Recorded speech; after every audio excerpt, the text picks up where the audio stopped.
IVF ద్వారా కవల పిల్లలు పుడతారు అనేది ఒక అపోహ మాత్రమే. అసలు కవల పిల్లలు ఎందుకు పుడుతున్నారు ఐవీఎఫ్ లో అని అర్థం అవ్వాలి అంటే అసలు ఐవీఎఫ్ ప్రాసెస్ ని మీరు అర్థం చేసుకోవాలి. ఐవీఎఫ్ లో ఏం చేస్తున్నాం మనం?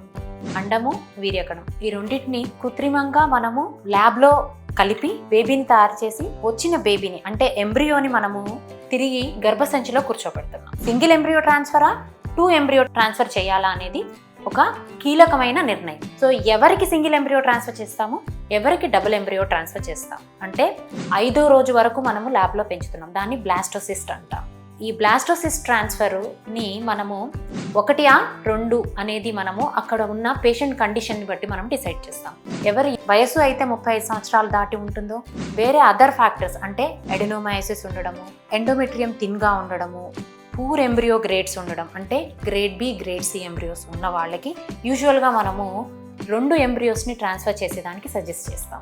ఇలా 2 ఎంబ్రియోస్ కూర్చోపెట్టినప్పుడు 2 ఎంబ్రియోస్ అతకచ్చు, ఒకటే అతకచ్చు, లేకపోతే 2 అతకకుండా పోవచ్చు. సో 2 ఎంబ్రియోస్ కూర్చోపెట్టినప్పుడు 2 ఎంబ్రియోస్ అతికితే అప్పుడు మనకి ట్విన్ ప్రెగ్నెన్సీ వస్తుంది. డబుల్ ఎంబ్రియో ట్రాన్స్ఫర్ చేసినప్పుడు ట్విన్ ప్రెగ్నెన్సీ రావడానికి ఉండే అవకాశం 25 నుంచి 30% ఉంటుంది. అదే సింగిల్ ఎంబ్రియో ట్రాన్స్ఫర్ చేసినప్పుడు మనకి ట్విన్స్ అయ్యేదానికి అవకాశము 2 నుంచి 5% మాత్రమే ఉంటుంది. ఎందుకు అంటే అప్పుడు ఆ బేబీ అతికే కంటే ముందే స్ప్లిట్ అయ్యి 2గా అతికితే అంటే ఐడెంటికల్ ట్విన్స్ అవుతారు. సో సింగిల్ ఎంబ్రియో ట్రాన్స్ఫర్ చేసినప్పుడు ట్విన్స్ అయ్యేదానికి అవకాశం చాలా తక్కువగా ఉంటుంది.